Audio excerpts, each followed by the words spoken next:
Prošlog petka bili smo na premijeri jedne predstave. Monodrame sa kabaretskim elementima i kafanskim šarmom, sa divnim muzičkim trijom na sceni i glumcem čiji talenat je greota ne videti uživo ili za mlađe generacije kida. Nekoliko osoba oko nas u publici dočekalo je kraj predstave Mrki, nisam ti ispričao, nasmejan u suzama. Kako može nasmejan u suzama i može li se u toku sat i po vremena ismejati i plakati? Pričamo sa sjajnim Markom Janketićem. Ta-na-na-na-na-na-na-na-na. Gde si, komšija? Tu sam, komšija, tu sam, evo, krenuli smo da obilazimo Srbiju, da igramo predstavu. Ako, turneja krenula. Turnejica. Kakav ti je bio osjećaj kad si se povukao sa scene prošlog petka? Da li si bio svestan onoga što je osjećala publika, a osjećali smo i ljubav i zahvalnost na toj večeri, ljubavi, iskrenosti, poezije, muzike i humora? Trebalo nam je to. Zanimljivo, ja kad sam izašao sa scene, ja rekao, izgleda se ovo nikome nije dopalo. Ali zaista sam to mislio, ne znam, valjda nisam. Kaže meni Marko, pa zar ne vidiš da su ljudi ustali, da su reakcije bile? Ja sam potpuno bio nekako, valjda sam bio u tome, a i malo sam imao, ne malo, nego sam malo više imao tremu, naravno, jer je posve lična priča. Da. Tako da sam u tom smislu potpuno bio zatečen i nisam, moram priznati, nisam očekivao ovakvu reakciju. Zaista nisam. Sad da ne ispadne da je neka lažna skromnost, ali nisam očekivao. Veruj mi, u publici, a to ne može da se prevari, to se osjeti, prošli smo i kroz smeh, i kroz suze, i kroz emociju, i kroz nostalgiju, i kroz prepoznavanje, jer svi imamo roditelje ili smo imali i vrlo nam je i dirljivo i lepo ono što si govorio. Pa jeste, to su neke univerzalne teme, naravno ispričane na jedan specifičan način. Ja volim poeziju, volim muziku, naravno volim i ono što je deo mog posla, to je taj neki dramski sadržaj i igrana forma. I ja sam se nekako trudio da zajedno sa Anđelkom, tu nam je pomagao Dejan Stojiljković i Nikola Zavišić, a sa Anđelkom Stević-Žugić, da... Anđelka je bila reditelj. Ona je bila reditelj i ona mi je zaista bila od nevjerovatne pomoći, jer ona ima iskustvo sa tom njenom monodramom i tu je bilo još ljudi, naravno, saradnika. Mi smo to onako mesili, pravili, pa skoro pola godine, pošto je to, ajde tako da kažem, to je i tekst je autorski i tako su nekako te priče, neke su dolazile, neke su otpadale, to je menjalo svoj oblik. Ja pravo da kažem, do same premijere su neke stvari dodavane. Tako da je u tom smislu uzbudljivo i ovo jeste jedna živa stvar, onako, u kojoj možemo da džeziramo, ajde tako da kažem. I ona će imati sigurno još uvek, ona će se razvijati, ajde, kroz igranja, tako da kažem. I zato je to uzbudljivo. Glumački talenat našeg gosta je neosporan i odavno potvrđen, ali ima tu još talenata. Ne tako davno, u jednom lokalu na Dorćolu gde ima i dobrih ćevapa. Marko se na proslavi rođenja jedne glumačke bebe čiji tata i mama kao i Marko igraju u seriji Senke nad Balkanom. Dakle, dohvatio se mikrofona i sa orkestrom zapevao tako da je možda, kažem možda, neko tu od prisutnih koji jako voli da peva, bio malo i ljubomoran. Zar ti nije dosta glumački dar? Što bre moraš i da pevaš? Otkud ti to? Pa, ja volim da pevam, nisam... Pa volim i ja, ali ne pevam tako, zato i pitam. Pa, volim da zapevam kad je neka prilika, jeli, to sam često činio kad mi dođe ćef, što se kaže, ali nekako se ispostavilo da mi je ovo sad dobro došlo kao kec iz rukava. Tako da, neki, boga mi, ja mojim čerkama kad ne pevam, obično mi kažu ćuti tata. Meni žena, uglavnom. Da, žena ne. Moja žena bolje peva od mene.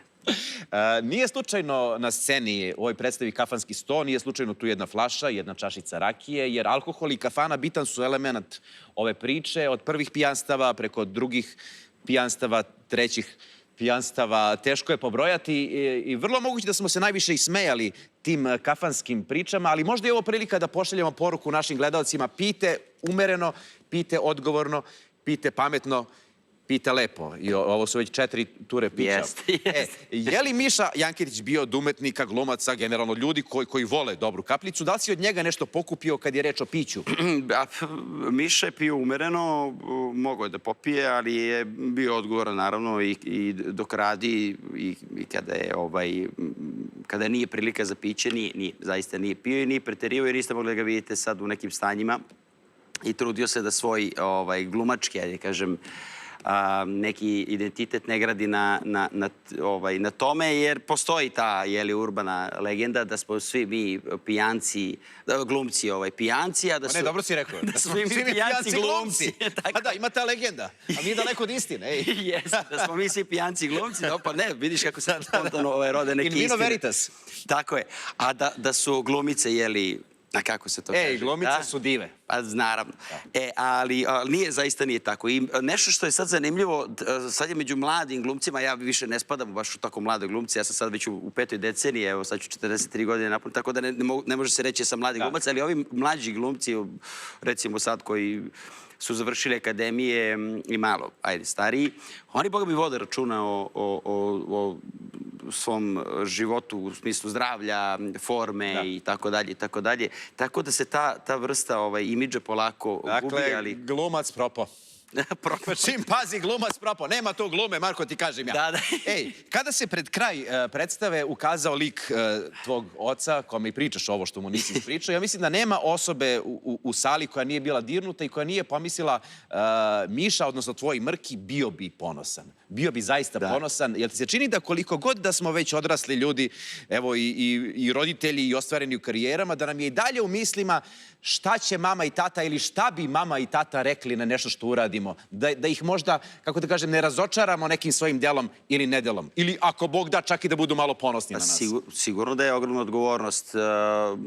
Ne bi to da li si javna ličnost ili si ne javna ličnost, ali odgovornost je velika i uvek je važno da roditelj kroz svoj primer, sad ja neke floskule ovde prodajem, ali je zaista tako. Nije, nisu to floskule, to je istina. Da, kroz neki primer, i kroz neko delovanje, čini mi se daje najbolji primer svojoj deci, tako da ja se trudim da i one ružne stvari koje sam u životu uradio, nisam bezgrešan, potrudit ću se da im i o tome pričam, jer važno je da i o tome pričamo, da ne sakrivamo to pod tepih, da pričamo i o svojim greškama.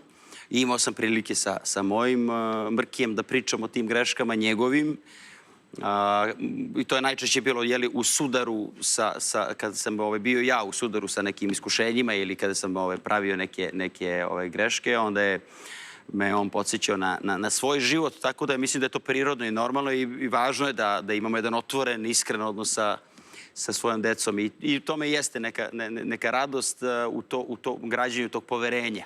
I to jeste zaista onda nešto posebno. Jako bitan šraf u ovom mehanizmu predstave Mrki, nisam ti ispričao. Šraf koji, ja bih rekao, nekako drži na istom mestu sve ove divne priče i daje ritam predstavi je muzika. Orkestar Kurina Trio apsolutno je osvojio srca publike. Ako tebi verujemo, a verujemo ti kad pričaš u kafani, njih kad vidimo i kad čujemo, mi jesmo u kafani. Kako ste se tako lepo našli? Pa dobro, to je verovatno neko kafansko iskustvo koje imamo. Boga mi, oni ga imaju svakako, to im je profesija, oni su svirali i po kafanama, ali su svirali naravno i oni. Oni zaista sviraju širok dijapazon i žanrova i vrsta muzike, od klasike do narodne muzike, od Silvane do Nirvane, što bi se reklo. Tako da oni imaju ovako jedan širok spektar, imaju ogromno iskustvo, momci, zaista neverovatno iskustvo i znaju da dočaraju i da te ubace u tu atmosferu kafansku, što je dalo posebnu boju čitavoj ovoj predstavi. A ja sam kafanu studirao, boga mi, i položio sam sa 10-kom, sigurno. Čuli smo. Šta je to u ljudskom biću što me tera... Prema piću. Da, to je Duško Kovačević, ima jedna priča o jednom tipu, pa na kraju kaže, on je položio, diplomirao je u šansi sa 10-kom, tako da... Šansa naša, da šmajdanska. Dragi komšo, vidimo se u kraju. Hvala ti puno. Hvala tebi. Dame i gospodo,